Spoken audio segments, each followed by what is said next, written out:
Hello, my name is Helen, the convener of Marriage on the Rock and Singles with Purpose. For the past few weeks, I have been bringing to us how to navigate the relationship between couples and then their in-laws. So today, by the grace of God, I will be ranting off on that topic of marriage and then in-laws. But I have some words of encouragement for all of us so that we can actually navigate, or we can actually improve the relationship between us and our in-laws, so that our marriage will be at peace, and then we would not create unnecessary enmity between us and our in-laws. To bring to us some uncommon but insightful truth about in-laws and marriage. You know why your mother-in-law is always after you, is always after your truth, she's always asking for details, she's always maybe pestering you in one way or the other. Maybe she's becoming too involved, maybe she's just maybe she could be anything. One of the reasons why it could be like that is because most of the time in-laws they tend to grieve like the loss of their child. Let me just set an example now. For example, a man who was born by a mother, and then the man has been with the mother so closely, so tightly knitted into her mother before he got married to another woman. I just want us to see this with a positive angle, that when a wife comes in, the mother could be threatened, and then so also is the father could be threatened of the proximity between them before the arrival of their spouses. So they might be grieving like the loss of a child. Okay, she has come to take over my position, she has come to replace me. So instead of us to look at them in such a way that we show hate, we should try and please understand them. We should be able to be sympathetic of their situation. Okay, now mom, I really didn't come to take away your son, I would bring your son closer to you. I think every wife should have that kind of perspective. Even if you have a husband that is now drawing back from his parents because he got married to you, I think it is in your own interest that you try to reconnect your husband back to their parents. Of course, you advise him to visit them. You should advise him to be financially responsible for them if it is convenient for both of you. So it shouldn't be okay, I want to have my husband as a wife 100%, and then his parents would be dragging. Okay, we want to have our son,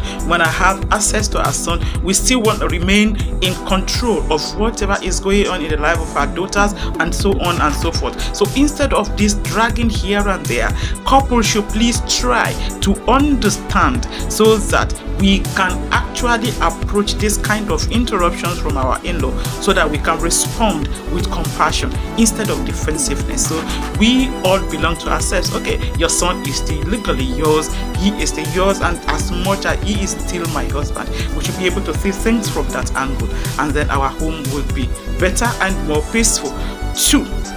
You know, sometimes spouses, they reflect the thing, they mirror their in-laws. Yeah, it is possible for your wife to reflect what she grew from, where she came from, and so also that your husband can also do the same. So most of the time, unknowingly, you might be mirroring what you came out from as a man or as a woman. So when you are saying that your in-laws are always pestering you, you might actually be reacting to the way you were actually pestering your parents. So it could be like you also have the attributes that your parents are having. Remember that most of the time, those things that are opposite in nature could be attractive initially, but when it comes to marriage, it becomes repulsive because you wanted to be in charge. So just be careful that you are not mirroring the things you inherited from your parents.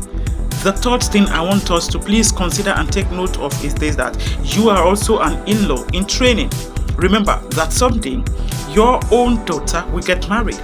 One day your own son will get married. So the way you treat your in-law is also the way you will be passing to your own children to treat their in-laws in the future. So you should be very, very careful on how you relate with your in-laws, because already, either directly or indirectly, your children are watching on you, and then you are already giving them a lesson on how to treat their own in-laws when the time comes. So please, you should sow with grace. Please, I beg you, sow with grace. Let your own children see the way you are treating your own in-laws in a very good manner, because that might likely progress into their own future. I really want to advise and encourage you that even though it might be a bit difficult, I want you to please prepare the ground for your own legacy. Please lay a very good legacy for your own children to build upon when they grow up, in a way to relate with their own in-laws in the future.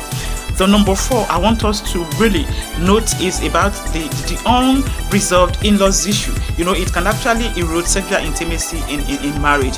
When you are always fighting about your in-laws, you are always contradicting yourself because of your in-laws' influences in your marriage.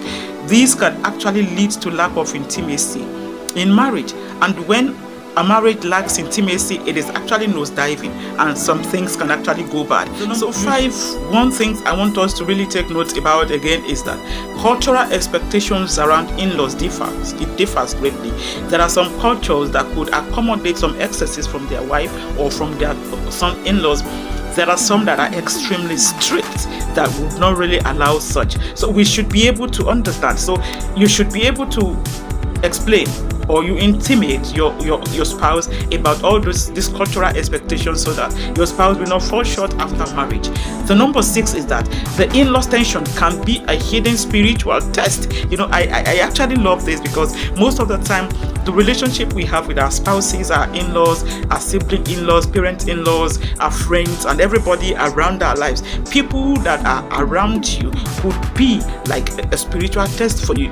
Let me explain it this way, because you are actually going to grow alongside with them. And when you grow alongside with them, you will be proven to have this relationship could be this hidden spiritual test. If you fail them, you cannot tell me that you cannot navigate peace, you cannot forgive, you cannot be patient, and then you are telling me that you are a child of God. Where exactly are your fruits of the Spirit? So most of the time when you have problematic people around you, just see it from that angle, that they might actually be taming you into becoming an express image of Christ. The number 7 thing I want you to really understand is this, that a great relationship with in-laws, it's possible, but most of the time it's rarely instant. So you have to be intentional about it.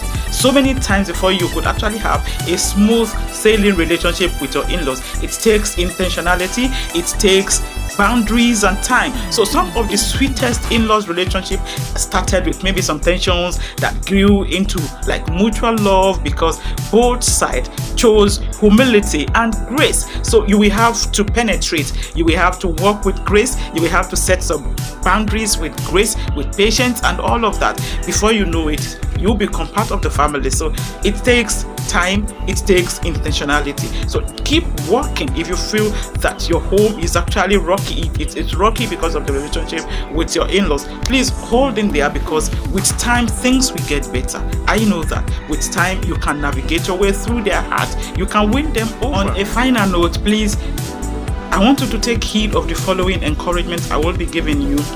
Please, 1, peace doesn't always mean agreement, it means alignment.